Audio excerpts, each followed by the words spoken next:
Les Petits Princes à vélo sont aux portes du Maroc. Avant de traverser Gibraltar, il nous fallait entendre le témoignage de ceux qui ont risqué leur vie pour rejoindre notre Eldorado européen. J'ai parti de Rabat, la capitale, dans une petite barque, avec 20 personnes, un petit moteur de 15 chevaux. Et on a passé 4 jours pour arriver en Espagne. On est arrivé dans les côtes de Conil, c'est un petit village à côté de Tarifa. Voilà, c'est ça qu'on a fait. Un départ rarement choisi, plutôt une fuite vers un ailleurs inconnu. J'ai quitté mon pays pour des problèmes de famille, aussi j'avais aussi des frères qui n'aimaient pas me voir, aussi une famille qui n'aime pas me voir, des problèmes. Et des gens beaucoup se veulent à ma mort pour rien, donc j'étais obligé de quitter le pays. Aussi, ce qui m'a d'abord abouti à sortir la première fois, c'est que lorsque je m'aventurais, je suis arrivé du côté du nord-ouest où il y a le conflit. On m'a pris là-bas dans un groupe de kidnapping où j'ai travaillé au moins 3 mois forcés. Bon, j'ai eu un frère là-bas nigérien, il m'a aidé à sortir la frontière, c'est là où j'ai pris la première aventure. Arrivé en Europe, les illusions retombent vite, mais pas la détermination de s'en sortir un jour. Ce que les gens racontent là-bas sur l'Europe, c'est pas ce qu'on a vu maintenant. C'est un autre monde. Mais il y a beaucoup d'occasions ici pour le travail, le bon avenir, le droit humain.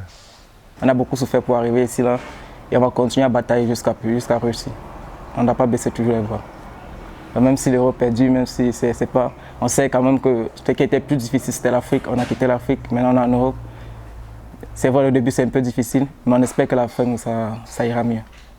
Souvent traumatisés par tous ces obstacles, il leur faut trouver un lieu pour se ressourcer avant les prochaines difficultés.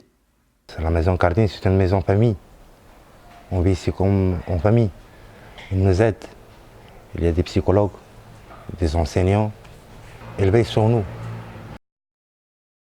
Quand on arrive ici, on n'a pas un toit pour dormir, on n'a pas à manger, on n'a pas une famille. Bon, lorsque nous arrivons ici et que nous trouvons une association qui prend charge de nous, qui nous font dormir, qui veille sur nous et qui nous amène aussi à l'hôpital pour problèmes de santé, on remercie beaucoup Dieu parce qu'on n'a pas mis ça sur place qui nous attendait, qu'on m'a dit non, faites comme ça, faites comme ça. Nous sommes très ravis que nous aident. L'association Cardine, qui regroupe bénévoles et professionnels, œuvre pour accompagner ces voyageurs en détresse. C'est une injustice sociale que nous sommes en train de vivre et cela nous touche de près car cela se passe ici même, à Cadix. Alors c'est une réponse personnelle à cette injustice. Au-delà d'un centre d'accueil, Cardine souhaite faire évoluer les mentalités. Le premier message, trouver un mode de migration sécurisé. Les personnes ne devraient pas mettre leur vie en jeu pour changer de pays, pour trouver un meilleur avenir pour leur famille.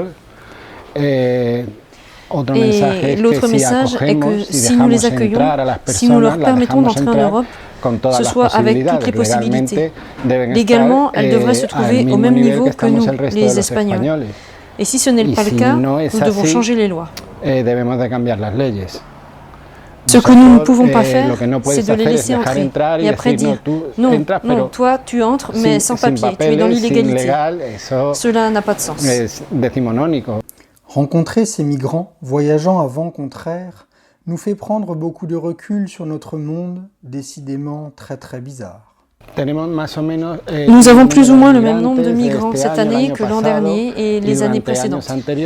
La seule chose qui change, c'est que par intérêt électoral, on en fait beaucoup de communication de façon négative, parce qu'il y a des gens que cela arrange, ce parti pris. Mais le phénomène est le même, c'est que dans ces pays, il y a un manque de ressources.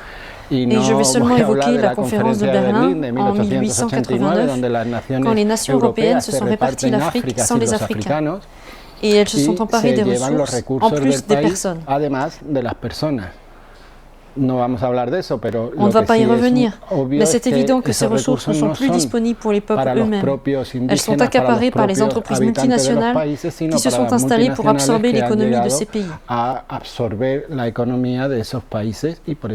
C'est pour cela, au fond, que les habitants doivent s'en aller, et comme dans toute histoire de civilisation humaine, pour trouver un meilleur avenir. En quittant Cadix, l'allumeur de réverbère se dit qu'il est vraiment grand temps de changer la consigne.